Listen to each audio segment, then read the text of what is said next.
Considering home security? Consider this. For 140 years, ADT has helped stop more crime than any other home security company. The yard sign isn't just a sign, it's a line in the sand. It's no wonder 5 times more people choose ADT to protect their homes. Visit ADT.com to learn more. For license information and terms and conditions, visit ADT.com. Here we are. Good morning. We're back in better than ever. Mike and Mike, presented by Progressive Insurance. Our guests on the Shell Pennzoil Performance Sign and Go. Look, there is a song. It was written by Barbara Cook, and it's called It's Not Where You Start, It's Where You Finish. Mm-hmm. And last night they were singing it in the Bronx. It couldn't have possibly started worse for the hometown Yankees, but all's well that ends well. The Yanks come from behind. They win the wild card. And now, big fella, they play your Indians beginning tomorrow night. Congratulations on the win to get into the real playoffs now, Yankees, before you get ousted by my Indians, which is going to happen. But what a game last night. And it's interesting, that line. Give me that line again. It's not where you start, it's where you finish. See, I didn't know it was her. I thought Notre Dame had started that because in 1977, at the Cotton Bowl, when Notre Dame, my brother's team, his junior year, beat Texas and Earl Campbell and won the national championship. Was that the chicken soup game? No. That was the next year.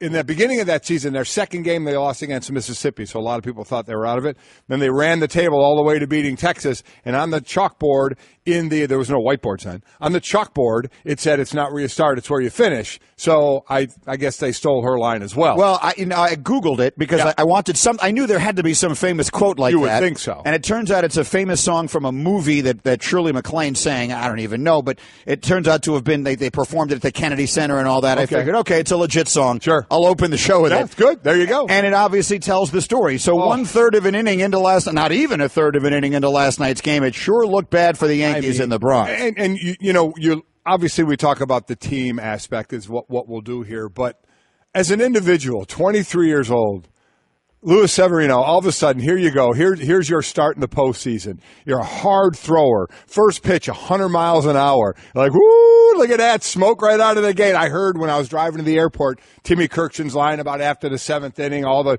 pitches over 100 mile an hour out of starters, more than anybody else combined for starters. And, he comes out of the gate. The stat that blew my mind the most, not that he only made it through one out, and did he have to shower, actually, when he hit the showers, after that. But he didn't get one twin to swing and miss. Not one. I mean, you felt bad for him individually, and then if you're a Yankee fan, you're sitting there going, okay, I know we can score runs, but are you kidding?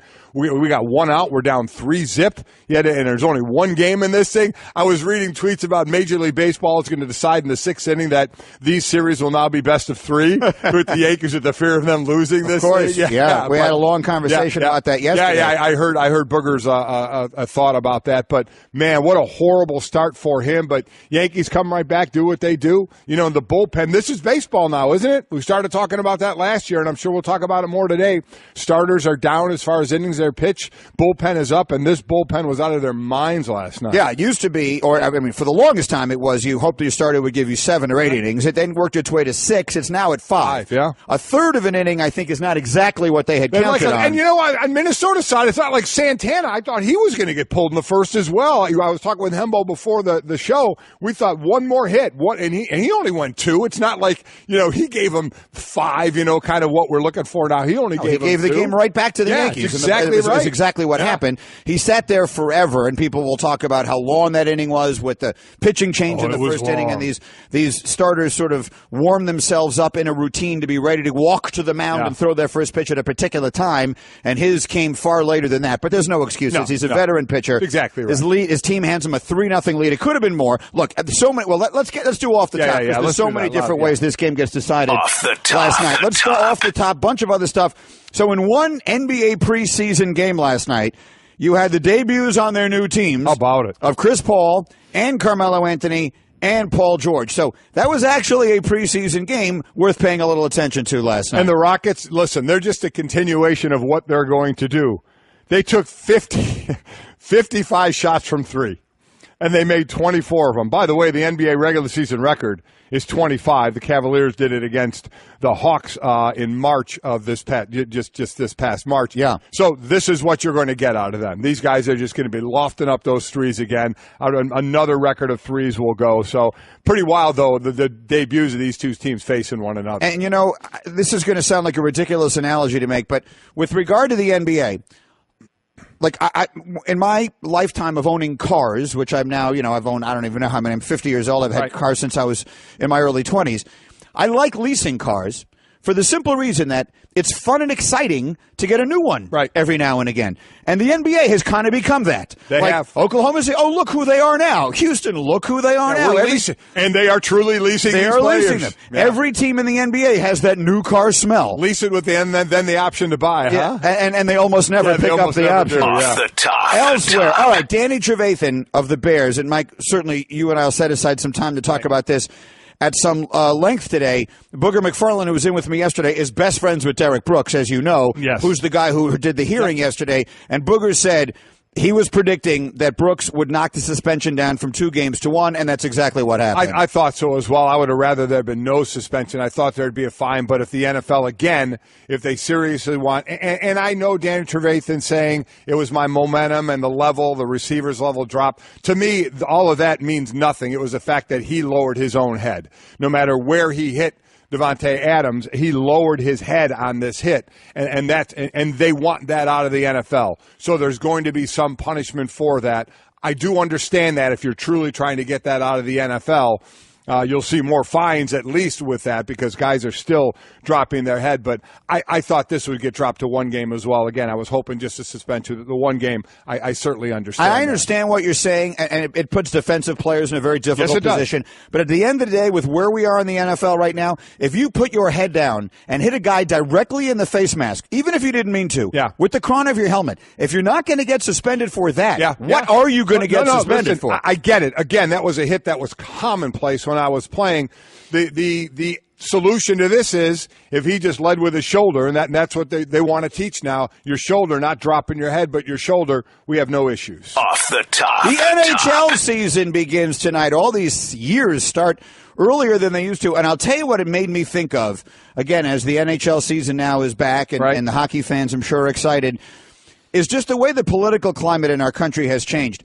10 years ago on this show, on this day, the day the hockey season started, we would do a feature called Right Winger or Right Winger. Yes, we would. And we would read the name of some nondescript name, and you would have to guess whether it was an NHL right wing or a Republican member of the House of Representatives. Right. And it was funny, and everybody laughed. Yep. Could you imagine doing that now? No. I mean, it would just be it would be as though we had made some significant political statement, and people would be threatening to boycott the show. Yeah, we'd be on other stations, be being talked about on news stations here. But here, listen, you got the Penguins looking to become the first NHL team to go 3 straight Stanley Cups since the Islanders won 4 in a row.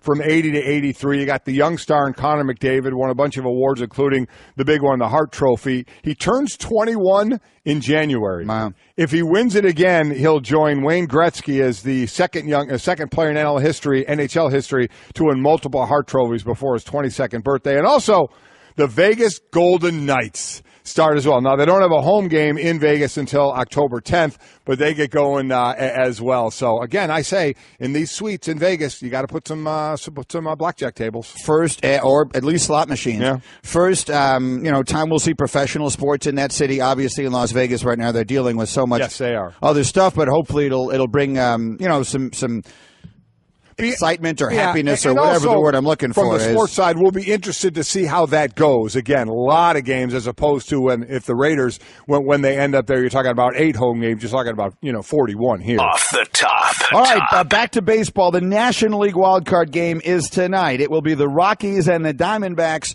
2 teams that know each other extraordinarily well as division rivals meet in the Wild Card game. Yeah, Rockies not scoring a lot of runs. They've averaged just about 3.5 runs per game against the Diamondbacks. They're fewest against any National League team. What they do have, though, is John Gray, who's on the mound. He allowed 3 runs or fewer in each of his last 13 starts. And Greinke, on the other side of it, in his last 2 starts, he gave up 10 earned runs in 8 innings pitched. So, but Greinke has had has been for the most part, we know what a great he's a great pitcher. He is, yeah. He's supposed to get that job done tonight. This is why you pay a guy like Zach Greinke the money that he gets paid is to win this game, is to go out there and last more than 1/3 of an inning. Off the top. And that brings us back to where we began. Let's make that Off the Top, presented by Progressive Insurance. More independent agents sell Progressive Insurance than any other brand. Find an agent at Progressive.com. Now that's Progressive. And that brings us back to Luis Severino. You mentioned it, Mike. He's the 17th pitcher in baseball's postseason history to throw 1/3 innings or fewer and allow 3 earned runs or more. Of the previous 16, only once had the team come from behind to win that game. So if you think about it, in the whole history of the sport, last night you saw something that had only happened once, and it was in 1925. Vic Arledge of the Pirates allowed 4 runs in 1/3 of an inning in Game 7 of the 1925 World Series, but his teammates picked him up and beat the Senators 9-7. That was 1925. It's the last time a starting pitcher in any postseason game gave up 3 earned runs in the first 1/3 of an inning, and his team came back to win. I mean, I thought Aaron Boone said it best on the broadcast. He never looked comfortable. Never looked comfortable out there. Never found his niche in that game at all. Looked horrible. Then it was the offices of Green, Robertson, Canely, and Chapman that came in and just absolutely, it reminded me of one of those attorney commercials. Yeah. These guys come out and talk like tough guys, we're going to take care of this for you. I could just imagine the 4 of them, throwing the ball and catching the ball and saying that, we're going to shut you down. Pretty good, actually. Yeah, 13 strikeouts. I mean, just incredible what they had to do. I heard you guys talking again on my way to the airport about just how long Severino, may go in this one, that he could get the quicker hook. How quick would the hook come, depending on situations? All that thrown out the window. You never saw it in the first inning. I mean, you never saw this possibly going to happen in the first inning. And then your leadoff hitter and Dozier goes yard, and it all just completely fell apart from there. For him, it most certainly did. And then the Yankees come from behind to pick him up and get the win. And here is last night's game was a perfect microcosm of what the game of baseball is right now. There were 12 runs scored in the game. 9 of them came based on home runs, via the home run. Yep. 250 out of the 343 pitches were thrown by relievers. Someone do the math on that. What percentage is that? I mean, this is obviously disproportionately high because one starter went 1/3 of an inning and the other went 2 innings. So it's not usually going to be quite that high. That's an insanely high. We said now the average is 5 innings now for these starters. Yeah, so this is obviously way less than that. So he's doing I can actually see him typing it up on my screen. So that is 73% of the pitches last night were thrown by relievers. There were 18 hits in the game. There were 18 strikeouts in the game, and it lasted 3 hours and 51 minutes. Most of that the first inning. That's me, exactly. Yeah, the first inning lasted 2 hours and 51 minutes. The rest of the game went by comparatively quickly. And so the Yankees, in the end, come from all the way behind to get the win. And as you were saying, Aaron Boone, who did the game, was talking at great length about the way it all turned in that first inning. Chad Green coming on in the first and putting out the fire with 2 big strikeouts kind of electrified this crowd again and got the crowd into it. And then Brett Gardner's at bat to lead off the first inning to kind of set the tone. And I think right out off the bat, Irvin Santana with the pitching change had a long delay before he threw his first pitch, and from Jump Street, he did not have his slider, and you could tell the Yankees knew it, and they were able to wait him out, put some couple of big swings on it, and take over the game. I mean, it was. So I keep going back to Severino, and you're gonna need him more, obviously, right? As the postseason goes on. Yeah. Yes, of course. If it goes He's on. their best pitcher. So we always talk about the mental state of a quarterback, of a starting pitcher, these guys when they get in bad situations, how they're going to react. Kid's 23 years old. I mean, I guess you have no idea, how you don't have a lot of sampling, for years and years of experience to know how he may handle the situation. But, what the Yankees do have is bats. The top 4 order of Gardner, Judge, Sanchez, and Gregorius, who hit the shot in the first inning. They went, 7 of 15. They scored 8 runs at 6 RBI. So, I mean, they carried this team, and they have the ability to do that with the long ball, as we know.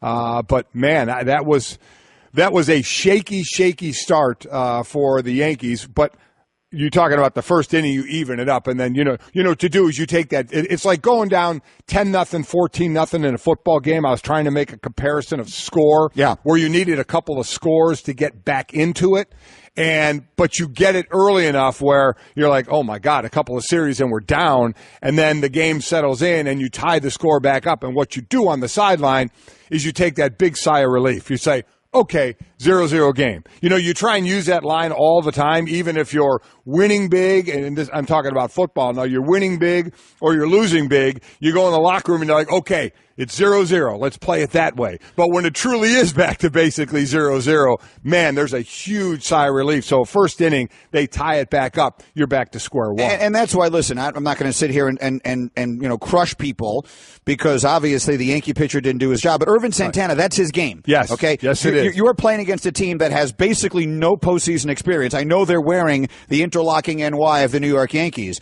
but, Babe Ruth isn't standing out there on that field. You're playing a team that has basically no playoff experience. You get staked to a 3-0 lead in the first inning. Your job is to keep that score in that place that makes that stadium tight. Right. Because that players feed on that. You can feel that energy in a ballpark, especially like that one where in the first inning the place is silent. I heard your son Mike describe it as being like the Family Feud clap, where you give a really terrible answer and your family is like, anyway. Oh, good job. That has a chance to be up there. Name a country in South America. Australia. Oh, good answer. Right, yeah. Good. No, it's a terrible answer. And that's what the building is going to be like. And so when you give that, if that game is 3-0 in the fourth inning, it is a totally different feel. But he gives it back to them immediately, and then it's all she wrote. And the Yankees go to their bullpen, and the next thing you know, you've got enormous amounts of momentum going. Yeah. The Yankees bring in one after another after another reliever who throw 120 miles an hour, and that's the end of the ball game. When Green came in and just shut him down, I mean, just drink. You want to talk about a quick reversal. They obviously had to get the runs after that to get it back in, but he comes in and strikes the last two outs. Robertson throws a career high of pitches and innings in this thing. I mean, you have to do what's not expected of you in certain situations. It just happened to be in the first postseason game this year. Well, look, nobody goes into a game and says, all right, we're going to get 26 outs from our bullpen tonight. So what impact does that have on them going forward? Look, this is the beauty, if you will, of the wild card scenario as it is currently structured, which is winning the division is supposed to be a big advantage. The Indians now have a big advantage against the Yankees. I was about to say they had to burn their ace. It's sort of hard to say that when he threw 1/3 of an inning. Yeah. It'll be interesting to see if and when I went to sleep right as that game ended last night, if and when, how they're going to use him going forward and how short his stint was last night will impact that. I don't know how you feel about putting him back out there, but clearly they're not going anywhere if he doesn't pitch better than that. So you'll go back to him, and we'll see what winds up happening. But in the end, what else do I have here? I have Kirchin on the Yankee bullpen, which, again, last night is clearly the story of the evening. This performance by this bullpen takes me back to what Lance Berkman told me years ago, 3 or 4 years ago. He said, every night somebody comes out of the bullpen throwing 95 miles an hour, and I've never even heard of him. And that's the way the game works today. And, Scott, that's especially how the game works in October. We saw it last year. The Cubs won the World Series in part for the way they used their bullpen. The Indians got to the World Series with the way they used Andrew Miller. And now in the first postseason game of the season, the way the Yankees used their bullpen and the power arms they had out there got them to the next round. Again, 13 strikeouts, tied for the most all-time by a team's bullpen, 9-inning postseason game, 2015 Cubs against the Cardinals, 85 Cardinals against the Royals. So, I mean, just what a great job of coming in and just shutting it down the way they did. So on they go, to the Indians. I have my fun with that. The Indians, they played 7 games. Indians won 5 of them this year. Indians are favored. They're going in like the Cubs were in last year's postseason. That's the Indians this year. So that's the expectation. Kluber not going in game 1 of this series, but.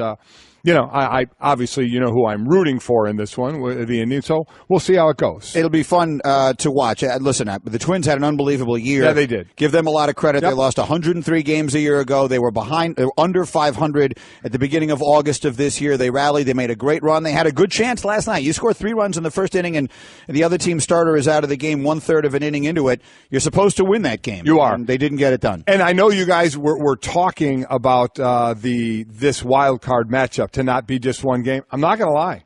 Booger's idea grew on me. About making the road team win like Minnesota. one more. Minnesota would have had to win 2 games. Yankees won the one. It would be over. Minnesota, if they won last night, would have to play one more. I know it backs everything up another day. I get that. But It could back everything up. It doesn't have to back everything up, as we discussed. Depends on the advantage you still want to give. You could do both of them. You could start both. You could do both the AL and NL on Tuesday. Right. And then, if need be, you have them both on Wednesday. Yeah. And you start the other series Thursday, on Friday, which one of the team is anyway. Right. The winner of tonight's game is not playing till Friday. Right. So you could start it that way. I mean, if you have to wind up having to break ties, it goes in there one way or the other. We can talk about it. Either way, Mike, we have to do player with style here. It's brought to you by JCPenney. And, guys, you should get to JCPenney today for Levi's lowest prices of the season, like 505 regular fit and 501 original fit for $36.99 each. That's getting your pennies worth at JCPenney. And for the player with style, I will say there are a lot of people out there who will be wearing those jeans with an Aaron Judge jersey. Mm-hmm. Did you see the numbers that came in? Aaron Judge's jersey was the highest-selling rookie jersey in Major League Baseball history. Really? Sold more jerseys than any other rookie in the history of the game. It was the highest-selling jersey in the sport this year. The order of the top 5 selling jerseys in baseball this year were in the reverse order. Number 5, Bryce Harper. Number 4, Clayton Kershaw. Number 3, Anthony Rizzo. Number 2, Chris Bryant. And number 1, Aaron Judge. Notably, Mike Trout was 8th. Now, he was hurt some of the year, but so. He's been around longer than most of those guys on the list also. Well, not about the same as Harper, I guess, and not as long as Kershaw. Either way, Judge was the number 1 selling jersey in baseball this year and the number 1 selling rookie jersey of all time. And my thought is this. The only way they should sell an Aaron Judge jersey is by the size he wears. So everybody should have to wear that jersey, whatever size it is, no matter who buys it, from a kid even to if an it's adult. A kid, yeah. Doesn't matter. Then he's got an Aaron Judge jersey. Look at that. It's for real, the real size. Yeah, for the kids, it'll be a nightgown. All right, Mike and Mike presented by Progressive Insurance. Jam-packed guest list today. Plenty of baseball talk, plenty of football as well on the Shell Pennzoil Performance Line. And coming up next, he is quite possibly the most productive player in the NFL. But right now, he has everybody lining up to take their shots at him. And it's not Odell Beckham that we're talking about. Okay, keep your eyes closed. Okay. I want to show you my first ever painting. All right. Okay. Open your eyes. Oh, that's a lot of colors and shapes. So be honest. What do you think? Well, I like how if you switch to Geico, you could save hundreds of dollars on car insurance. Oh, yeah, that's true. Yeah. Here, why don't I hold your paintbrush while you call them? Geico, because saving 15% or more on car insurance is always a great answer. All right, we are Mike and Mike as we roll along on this very busy day with the baseball playoffs in full swing. The football season, of course, going along. And our buddy Field Yates has joined us in our studio. We'll talk some football, some fantasy with him, and a whole lot more. How are you, Field? Good morning, gentlemen. Good morning. We want to get your opinion, too, and let's all hear this together before we get to that on the baseball, because the Yankees get the win last night in a thrilling game. Yep. And, Mike, you mentioned you heard Booger yesterday. Yes, yeah. And he raised this thought that at first I hated.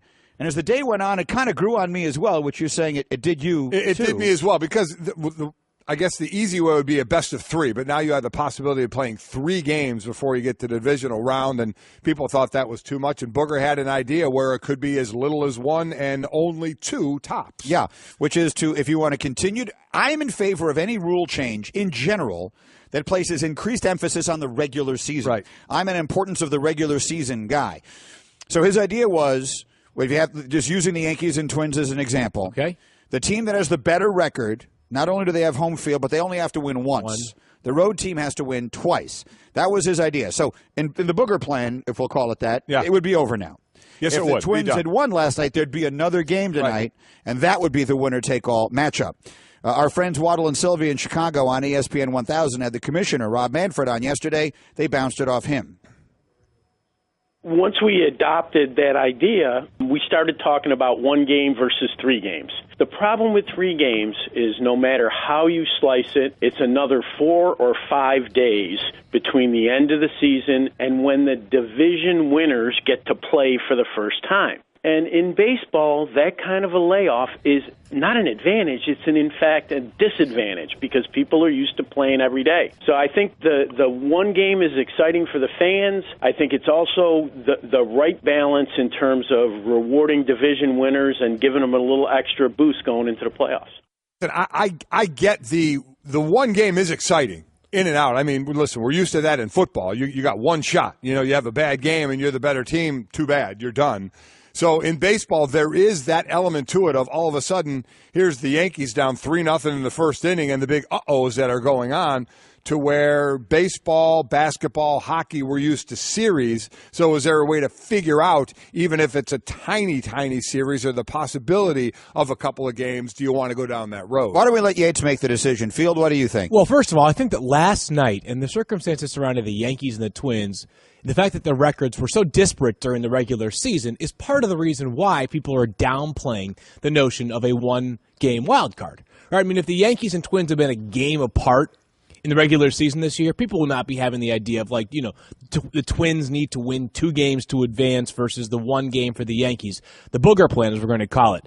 To be honest with you, I think that this one-game wild card is sort of silly, period. It just is. I mean, I think the better solution is to ditch it, is to go back to where it was before. And I understand the added excitement. I understand the juice that was flowing last night in Yankee Stadium, how excited everybody was about that game. And the fact that not just the Twins were competitive until the final day of the regular season, but teams like the Angels were making moves at the deadline to acquire a Justin Upton to bolster their chances to get that second wild card spot. Heck, the Royals for a little while, it was, hey, we're going to probably have to break up this band after this season, but we still might have one more shot. But truthfully, if the Yankees had lost that game last night, in their body of work, I mean, they were knocking on the door of winning the AL East this year. To me, it would have felt a little bit, they got shortchanged. So I would ditch the wild card game, the play-in game entirely. That would be my take. I'm sure most people disagree with that. I thought that last night's game, that was like a perfect demonstration of where we're at with Twitter, right? You open up Twitter, top half of the first inning last night, and my entire timeline is 162 games plus 1 wild card play-in game. Bad idea. Yankees, a season gone down the drain. A couple of, 15 minutes later, and it's just like a flowing string of Didi Gregorius tweets. It's just, I love the excitement of that game. I would ditch it, though, in fairness to the team. So you say ditch the wild card? Ditch the one game play. One game play. Yeah, I think it should just be the traditional 3 division winners plus 1 wild card. That's how young you are. That isn't traditional, actually. Yeah. Okay. Well, even that was the most recent iteration of it. I mean, Bud Selig got unbelievably criticized even for doing that. All right. Field Yates is in our studio. Let's turn our attention to some football here. Field is brought to you by DraftKings. Play free 1-week fantasy football this Sunday at DraftKings. Just use the code Mike, only at DraftKings.com. Before we get to this business with Antonio Brown, let's do some of this fantasy stuff. We've seen a lot of injuries, so where are people going here? Particularly the injury to Dalvin Cook, which was I hated to see it because I really liked that kid, and I picked him to be Rookie of the Year. And obviously the kid in Kansas City will have something to say about that, and so will Deshaun Watson. But one way or another, that injury and others, how is that affecting people's fantasy? Yeah, obviously Latavius Murray is the next man up in Minnesota. They only have 2 traditional running backs on the roster right now, so they may roster somebody else before week's end. But Latavius Murray played 20 of the 25 snaps amongst running backs once Dalvin Cook got hurt in week 4. It tells you that this team probably is going to hone in on him as the workhorse back. He's had back-to-back years as being that player for the Oakland Raiders, and I understand that in a lot of cases, free agency investments turn to fool's gold.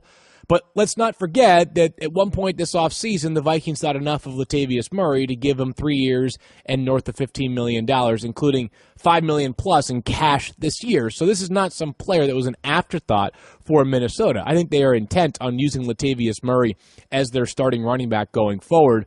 Other names to sort of get back to the fantasy side, Wendell Smallwood, the Eagles running back, had a really productive game for them in Los Angeles, and what they, seems like that home game for the Philadelphia Eagles in Carson, California.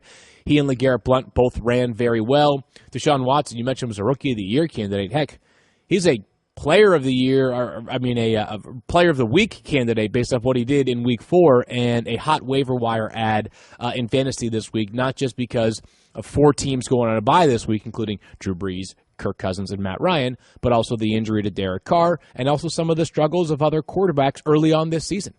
You look at Murray, a couple of years ago, he had 266 carries in 16 games for Oakland, 14 games last year, 195. So, I mean, he is used to carrying the load. So I'm sure he was as bummed as anybody else when Minnesota took Dalvin Cook. Sure. And all of a sudden he was like, well, wait a minute. Looks like my need here isn't going to be as much now. He's going to get the full load. How about in a place like Tennessee, not just Mariota the iffiness of the hamstring, but the domino effect of other players you would want to take on that offense that maybe you would or wouldn't because of that. I was going to say, if you are a Rashard Matthews owner, for example, or Delaney Walker owner, for example, in fantasy football, and you're staring down, the possibility of Matt Castle at quarterback, that obviously changes your lineup decisions. I mean, I'm not sure how you can have nearly the confidence that you would have if Marcus Mariota were playing. It's going to be tough sledding. The tight end position is so scarce with options that you can trust week to week. Other than Gronk and Kelsey and Greg Olsen when he's healthy, there's only about 5 or 6 guys in total that you really trust implicitly. Delaney Walker is still probably part of that list, but probably have to manage expectations there. And then Rashard Matthews has been really good for Tennessee and has kind of emerged as that number 1 wide receiver, even though they drafted Corey Davis until Davis gets fully healthy. Right. I think this week you have to consider other options on your bench. The other storyline there, not from a fantasy standpoint, but very much from a real-life standpoint, is that the Titans, with Mariota a little bit banged up with the hamstring, they sign Brandon Weeden. Yep. They kick the tires on a couple of quarterbacks, several names, all kind of the journeyman variety, and they wind up signing Weeden. And that's a place, and I heard Louis Riddick talking about it yesterday, he called it football on the grass, where Colin Kaepernick's skill set just seems to fit exactly what it is they're doing offensively. So if they didn't even consider him there, we're in a place where it would have seemed to have made all the sense in the world from a football standpoint. It's just become increasingly obvious. No one is even considering signing him. I'm not sure why anybody would be shocked that they didn't. They went into the season with Matt Castle as their backup. Right. I mean, he's a stationary quarterback, so that's who they decided to go with their backup. If that was truly a thought, why wouldn't you bring in a guy like that before the season? Say, hey, this would be a nice guy, same type of with the run options that he can do like Mariota does. So that's why it didn't stun me. You have decided Matt Castle is your backup going into the season, that's the type of quarterback you're going to play with. Here's where we should be at when it comes to quarterback fill-ins that aren't named Colin Kaepernick. The surprise shouldn't be if Colin Kaepernick does not get a look. The surprise should be when he gets a look. I'm not saying he doesn't deserve a look, but based off what we've seen over the past, how many months has it been since he opted out of his contract? 7 months? Yeah, 8 months? Yeah. Whatever it is, obviously the interest has been scant. He obviously had a visit with Seattle. He's had some other teams that have seemingly explored him from 30,000 feet.